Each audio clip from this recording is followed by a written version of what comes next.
Hi everybody, this is Joshua Kirk back with you guys once again on YouTube, and now it's time for episode 37 of Album of the Day. And sorry I didn't get to do this review yesterday. Like I usually do reviews on Saturday mornings, but yesterday I couldn't do it Saturday morning because I was busy. But anyway, I decided to postpone it until this morning, like Sunday morning, because I figured my reviews, I think, sound a lot fresher in the morning. So I'm sorry about the postponing thing, but before I get on to the review, I just want to talk about the shirt I'm wearing. I'm wearing a t-shirt for Dr. Dog's most recent album, Be Room, which came out on October 1st, 2013 on Anti Records. And I just want to thank Harry from Anti Records, who sent me this t-shirt, as well as a copy of Be Room on CD, which I already had, but it was cool to get another copy from her. It was cool to get another copy from Harry. And of course it took that to a Dr. Dog Ram's Head live show in Baltimore that I went to. And all of them signed it, and I think I got handed a signed vinyl copy of Be Room too, so there you go.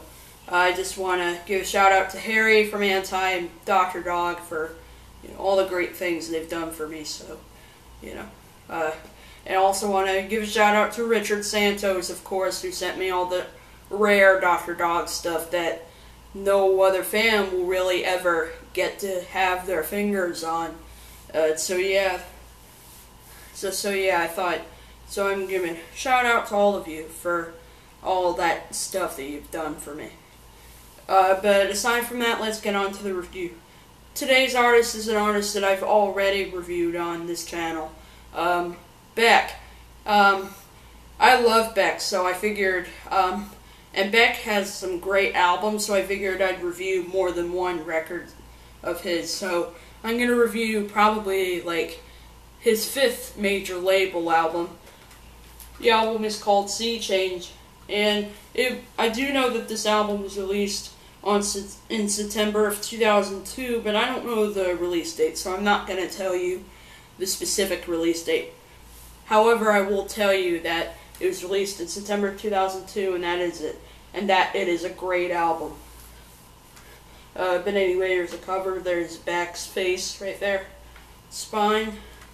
The other spine. And the back. And there's some really cool artwork on this.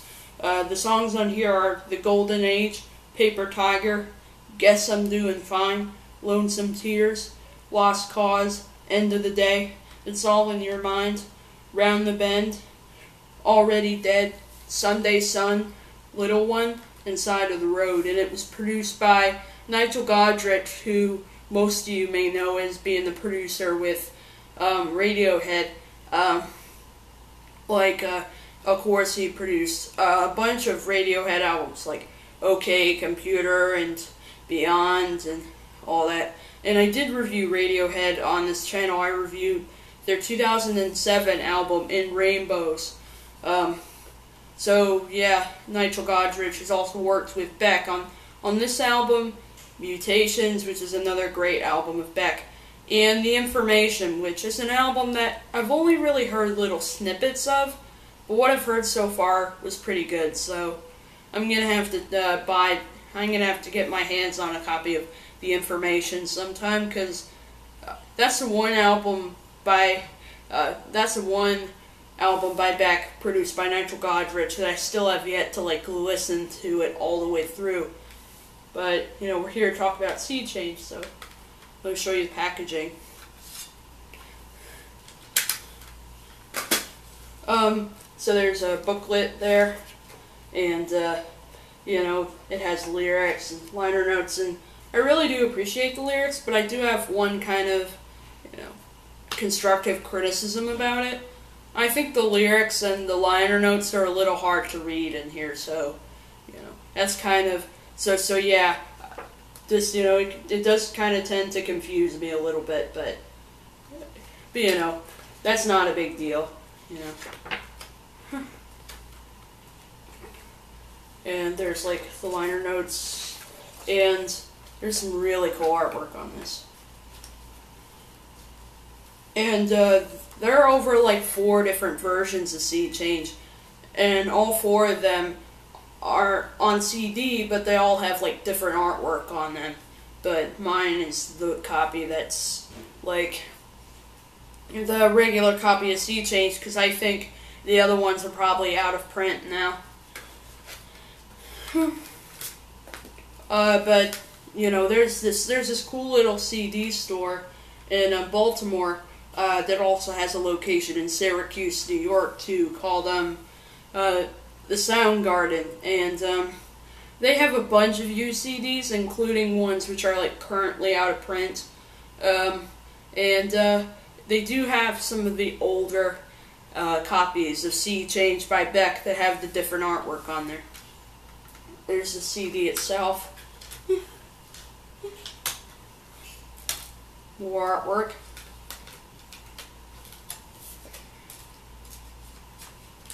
And that's it for Beck's C Change. Now, this album is definitely not the most pumped up record you're going to hear, and definitely not the most pumped up Beck record you're ever going to hear, despite the fact that Beck is usually a guy who's usually very pumped up and upbeat on most of his records. I mean, take Odelay or Midnight Vultures or Guero. Those albums are just upbeat.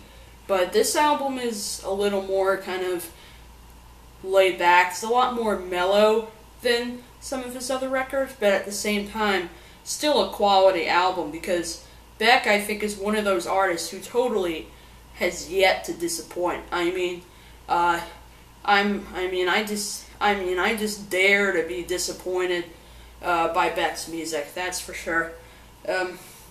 This album, I think, was inspired by like a breakup with I think it was like Beck's old girlfriend or something. So, if there are any women out there watching this video who broke up with their boyfriend or something and are looking for a breakup album to listen to, I think this would be the perfect album for all you women dealing with a breakup to listen to, because this may appeal to like the more sentimental kind of listener. It's kind of lyrically a lot more bleak and heartbreaking than a lot of his other previous releases. But aside from all that, let's get on to the review. So it opens with the song The Golden Age, which is a beautiful ballad, which is a mixture of acoustic guitar, bass, drums, and some nice slide guitar work from Smokey Hormel, who is Beck's touring guitar player. And then there's like a glockenspiel that can be heard. And then there's like a glockenspiel that can be heard in the song too. And this is a song that kind of gives you a clue of what the album's going to be like. It's kind of an album with kind of heartbreaking lyrics paired with the sweet harmonies from Beck, and some people may think it's other people singing with Beck, but actually it's actually just Beck, overdubbing, layering his vocals. Although there are some tracks where some of his backup musicians do sing backups. Gubs on this album, and it's just a beautiful way to open the album. And plus, it has these nice little synthesizers that pair that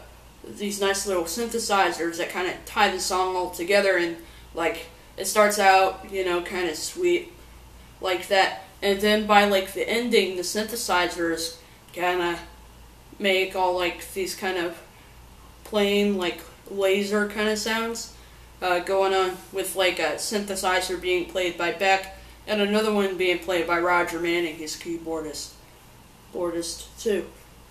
Track number 2 is called Paper Tiger, and this is a song, and this is truly one standout for the record. I love Justin Meldal-Johnson's bass line on the song. I think, the bass line totally gets you into the song.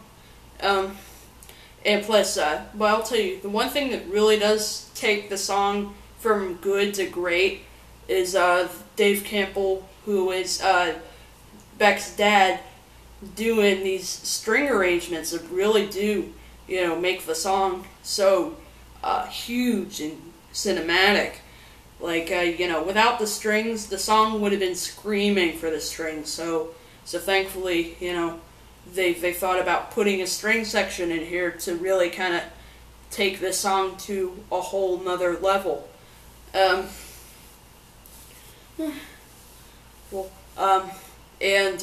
This album, the interesting thing about it is that it's so heartbreaking that even I can feel a little bit of the same heartbreak Beck is feeling when you hear him sing the lyrics, This is kind of one of those albums where you don't just...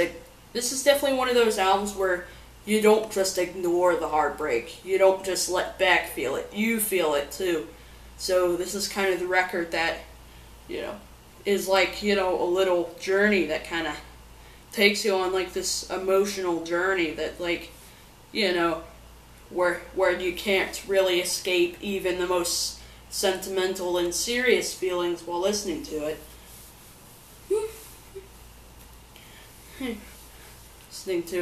And, so yeah, I think this album is kind of how it is overall. Track number 3 is called Guess I'm Doing Fine, and this is a song that's got kind of this almost folky, kind of old country feel to it. And this is kind of a song that's lyrically pretty ironic because it is called Guess I'm Doing Fine, when in reality the narrator is kind of feeling down a little bit because of losing a girl and, like, crying these lonesome tears and just kind of letting the blues take over and letting just love fade away, like, like dust. Musically, the song is really nice. Like, I love the piano in there, and the guitars, and the guitars sound excellent on here too, and the ending of the song is pretty nice too. Like, there's some really nice harmonica at the end too.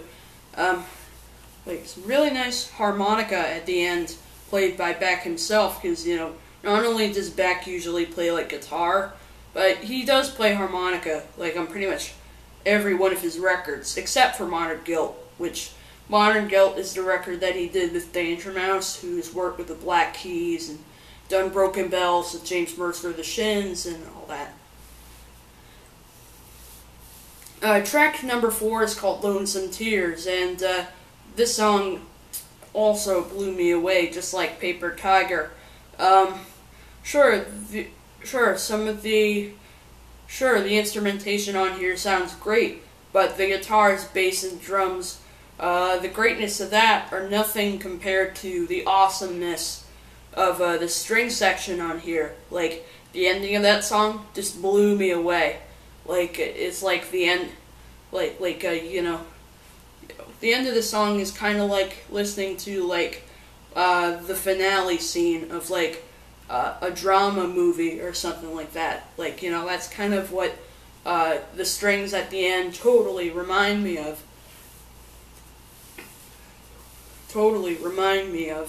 And, this is a song kind of, getting tired of feeling those, lonesome feelings and just, thinking to yourself, I can't feel those things anymore. And, this is a song that I think would be a bit of a challenge for Beck live, because of the fact that on record it's pretty epic, so it would be kind of challenging to try and recreate that string ending on stage.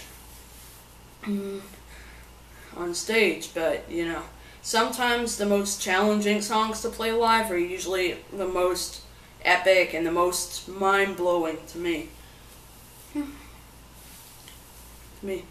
Track number 5 is called Lost Cause, and this is kind of a mellow, kind of laid-back acoustic song, and it starts out with these weird little, like, backwards, like, skip loops of, like, Beck's voice is kind of what start the song out. and then there's like this groove of like acoustic guitars, upright bass, drums, and percussion. And then there's like a glockenspiel and a clavinet in there too, to add some flavor too. And a banjo is credited in the liner notes, but I can't hear any banjo whatsoever. But sometimes sometimes things get put way in the background, either because one, we may not need to hear it, and two, it may kind of overpower the song if it was like just way in the front of the recording thing. And it's kind of a song about how sometimes we kind of get lost for a cause, either because we lost a friend or a family member or whatever. We kind of feel kind of lost in like this world of just overwhelming things. So I am going through adolescence right now, and I think this is kind of an album that's kind of helping me realize how musicians kind of agree with me that feelings can kind of be hard to let go of, especially if they're just really, really strong feelings that just hold on to you for a little while. So I think lyrically this is an album that I totally connect to. Track number 6 is called End of the Day, and the instrumentation on this song sounds great. Like, for example, I really love the Smokey Hormel, who plays guitar with Beck on tour, plays a beautiful slide guitar riff on there with an acoustic slide guitar. I really dig that acoustic slide guitar riff on there, as well as the clavinet from Roger Manning, which the funny thing is, it is a clavinet, but it does kind of sound like an electric guitar a little bit, but there is no electric guitar on End of the Day, so that sort of tells you it's probably the clavinet doing that kind of sound that would remind you of an electric guitar. Other clavinets sound a lot more funky, but just Roger Manning, Beck's keyboardist, makes it sound more like it's some weird electric guitar or something. But, if you don't see electric guitar in the liner notes, that sort of tells you it's Roger Manning's clavinet, pretty much. And lyrically, I don't really remember a whole lot of the lyrics because I haven't listened to this album in a little while, but I had to review it because of how blown away I was by it. So there you go. Track number 7 is called It's All in Your Mind, and I think this is a song that's, I think it's a pretty old song that Beck just kind of rearranged and kind of re-recorded for C. James a little bit. And this song, has pretty nice instrumentation on here. And this is a song about how we kind of experience all these, sentimental feelings, and we kind of realize it's all in our minds and not really, sometimes it's just all in our mind, and it may be just it may just be all in your mind and not really in your physical, feelings at all. It's kind of about this, mental kind of feelings that, are just kind of, just all in your mind pretty much. And there's some, and musically the song sounds good. And musically the song sounds pretty good too. It has some beautiful, kind of sorrowful cello in there, played by Suzy Katayama. Track number 8 is called Round the Bend, and this song is so gorgeous. It's like watching these flowers, just bloom in a garden. This song, the only thing that would just make the song more beautiful is if I listened to it and also looked at, an image of, this, sunset, from outside or something. That would just make the song even more beautiful to me. It's kind of the strings almost kind of feel like a flower just, blooming in there. Like, it's just acoustic guitar, upright bass, and some string arrangements that totally just turn the song from, like, good and simple to, like, great and just very complex. Very complex. So, it's interesting how the strings kind of bloom just like some sort of, like, dandelion in a garden in the spring or something like that. Track number 9 is called Already Dead, and this is a pretty simple track. Acoustic guitars, bass, and drums, and lyrically, and I don't really remember the lyrics for this song either. There's nothing really too interesting on this track, so this is kind of a track that's kind of, needing something a little bit. However, track number 10, Sunday Sun, totally, is the perfect turn from that rather simple track into a rather complex track with just some 4 pianos being played in unison and lots of guitars and percussion and a lot of, and a bunch of, like, drum loops and electronics and things like that. That really do make Sunday Sun just a beautifully orchestrated kind of tune. And it's so many instruments on this song that you can't even hear some of them. Like, there's a banjo credited in there, as well as harmonium. But I can't really hear any of those instruments. But, it kind of makes sense that some of them are way in the back, or else it would just be a mess of experimentation if they were all just in the front. So it made sense that some of the instruments had to be put in the background. That some of the instruments had to be, like, just put in the background of the song. Track number 11 is called Little One, and track number 11 is called Little One, and this is a pretty good song too. Some nice tambourine work in there. And it's interesting how most of these songs start out with, like, Beck, kind of doing some pretty low kind of vocals in the verses, and then singing in a much higher range once you get to the chorus. The percussion, the guitars, piano, and percussion on Little One sound pretty nice, so there you go. And then it closes with the simple kind of closer, Side of the Road. And it's a nice, like, I thought it was nice for them to close out with something pretty simple, with just acoustic guitars, electric piano, bass, and drums here. So, that's my opinion on Sea Change. I give this album a 9 out of 10, because this album is so good. This is kind of one of those albums that's just so intriguing, it kind of forces you to listen through the entire thing when you listen to it, in a good way. It's not like a chore or any of that. It's not like a chore to, like, listen to this album all the way through.